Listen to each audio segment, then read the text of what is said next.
Hi everybody, I'm Bree the Plant Lady. And I'm Aiden. And today we are in southeastern Michigan at Raker-Roberta's with our friend Peter from the Netherlands. And we are going to take you through their trial gardens. So I hope that this video will provide some awesome insights into all the new plants that are going to be coming into the market. So first I want to say this is sort of my old home territory where I grew up. And you can see there's container trials, hanging basket trials. These are all annual trials, a lot of genetics to go through, and then there are perennial trials. So I'm gonna try and be swift, but I'm really excited to show you guys what this system looks like and what some of the plants are and some of the things that I'm most excited about. If you watch my videos, you know I very specifically love salvias. I love dahlias, I love sunflowers, celosia, and coleus. There's a ton of coleus. I'm not super into petunias because they don't really perform that well for me. So my video today is probably gonna be more focused on the things that I'm excited about, but I want you to see everything. So here are two, I think, really cool salvias. I really like this fuchsia one better. That is called Fashion Cherry. And at the trade show, there were so many different Rudbeckias, and this is quite a nice one. Now, obviously, there's a whole bunch of petunias here, and I will say petunias are great in this sort of climate. They just don't perform as well in North Carolina, which is why I don't devote a lot of time and energy to them. But they do smell really good, and of this little grouping here, I really like this one. Blanket Pink Frost. I also love sweet potato vine, and this is a really cool one with this broad leaf. That is Sweet Georgia Pulse Black. Here we have Sweet Georgia Fine Line. So the only problem with those is the deer, but what can you say? We've got a bunch of Coreopsis, cute, really small. Very nice. Not meant to be perennial. These are annual Coreopsis. So we have a whole bunch of different dianthus. I'm really excited to see this. Now I saw these all over the trade show. I have not grown this. This is from All American Selections. Green Lightning. And this is a really cool edible fruit. See those delicious squashes? I would kill to eat one right now. I'm very hungry. More Coreopsis, some fantastic coleus. Let's see. Sweet paprika. I like the dark red burgundy leaf coleus. I like this caging system for the tomatoes, cattle fence, you know, that's put into squares. This is Wonder Star Pink. Tomatoes definitely grow much slower here compared to North Carolina. Some more Coreopsis, really nice Gaillardias. I like that flamenco bicolor and Guapa Red. Oh, look at these beautiful Monardas. Be Mine Purple. Cute and clean so far, no powdery mildew. And I've never met a penstemon I didn't like, so just look at these. These are hybrids, so not like straight species, not native species, but really great, reliable bloomers. Bees love them. Honestly, the insects don't really care about nativity as much as people want to say. I think the most important lesson we're all going to learn is climate resilience. Finding the right plant for your needs and really focusing on the purpose of the plant. There's been a lot of discussions about that this week at the trade show and sort of the reaction of the industry. The bottom line is all plants have a purpose somewhere. It's our job as gardeners to make good decisions. I like this salvia a lot. This would definitely be perennial in the North Carolina climate. It's really quite pretty. Tanami purple, Tanami red, and Tanami salmon. All right, look at all of these beautiful zinnias. So these are all hybrids. These are cute, low-growing clumpers. Not the best for cut flowers, but really good landscape varieties. I'm particularly fond of this Profusion Double White Imp. I saw that quite a lot at the trade show this week, and yeah, I like that one. It's a winner.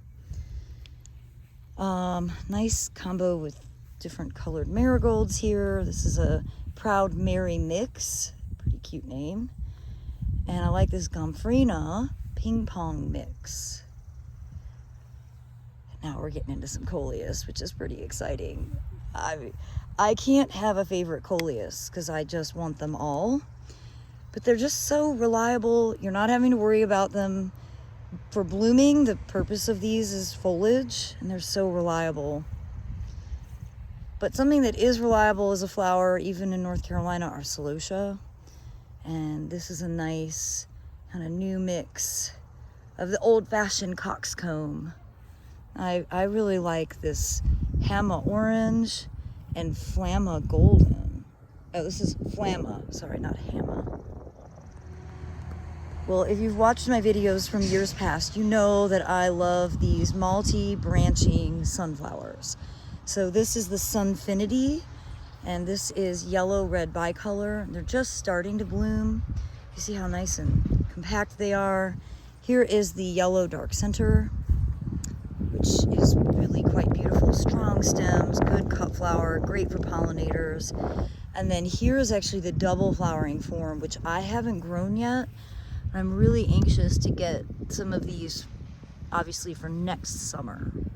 I really, really like these bushy sunflowers. They have been really reliable in my North Carolina gardens. So I just turned around and realized all the coleus are right there. So let me jump into that. Again, I've been seeing these all week, so it's really exciting to see them out in the field, how uniform and beautiful they are. The point of a trial garden is to not pamper anything. Obviously, they get watered. They have a nice drip irrigation system. But I really like this one, Gardenscape Lemon Zest. Here is Gardenscape Rose Surprise. I think that I want to find these Gardenscape series. These are actually all from my good friend, Rick Grazzini, who I had dinner with at his house a few days ago. He's been breeding coleus for a long time, and, well, they're all spectacular, can I say. Flexi Purple Lance, Flexi Butterscotch, Flexi Original. I mean, I would be happy with one of each. Flexi Cinnamon. Here is coming from Proven Winners. I think most of these are bred in Florida. So Color Blaze Lime Time. Wicked Witch, this is a great one. If you watched my videos last summer, this is the variety that I did a huge planting of in the front bed at the Blue House. We've got Torchlight, Royal Apple Brandy, Pineapple Brandy, and Cherry Brandy. Again, you just can't go wrong with coleus. So you can see these coleus are all out in full sun, but then they're doing a replicated trial under shade cloth to see their performance in shade. And that's what's so great about coleus, is their versatility. And they look great. Even, this is a pretty dense shade cloth, so maybe 50%.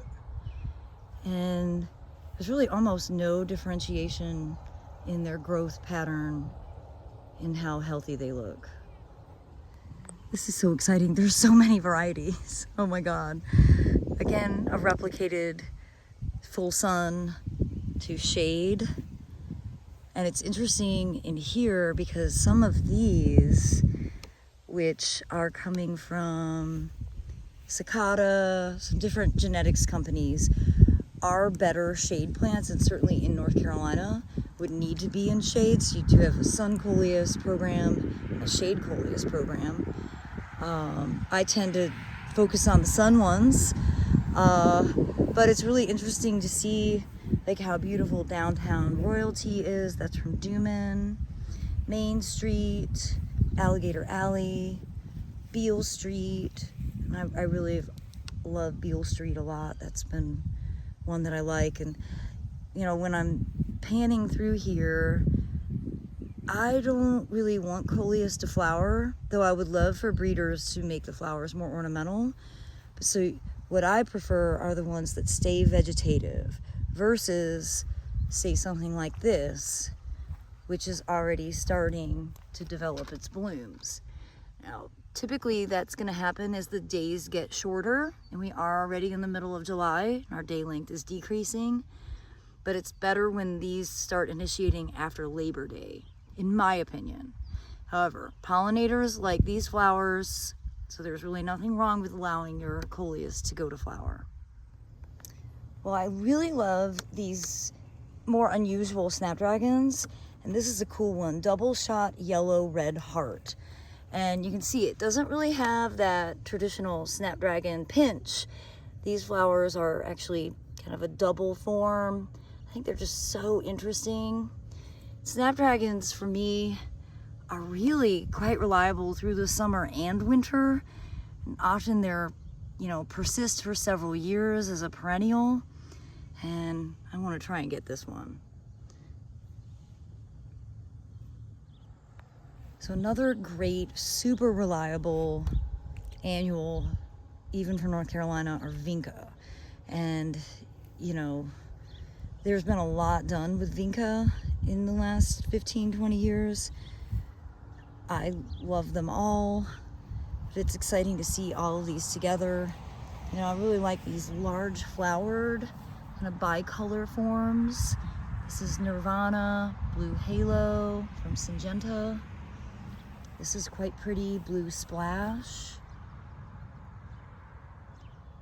Not only are they good for in-ground, they're great in containers, they're good in hanging baskets.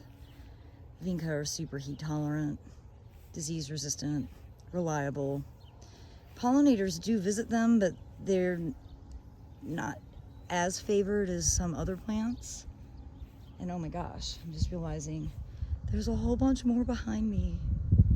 This is, I think, probably one of the biggest trial gardens that I have seen.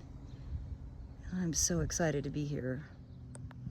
Now, moving up this way, we've got all different pentas, which, again, are just fantastic.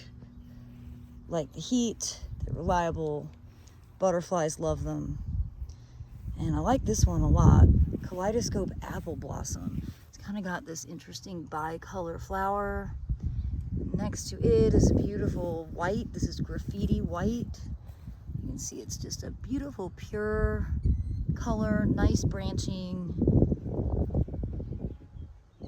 Ooh, that pink one over there is pretty cool. Let's go see what it is. Kaleidoscope Pink. I'm not usually a pink person, but I really like this one for some reason. It caught my eye from a distance. And we've got Northern Lights Lavender next to it.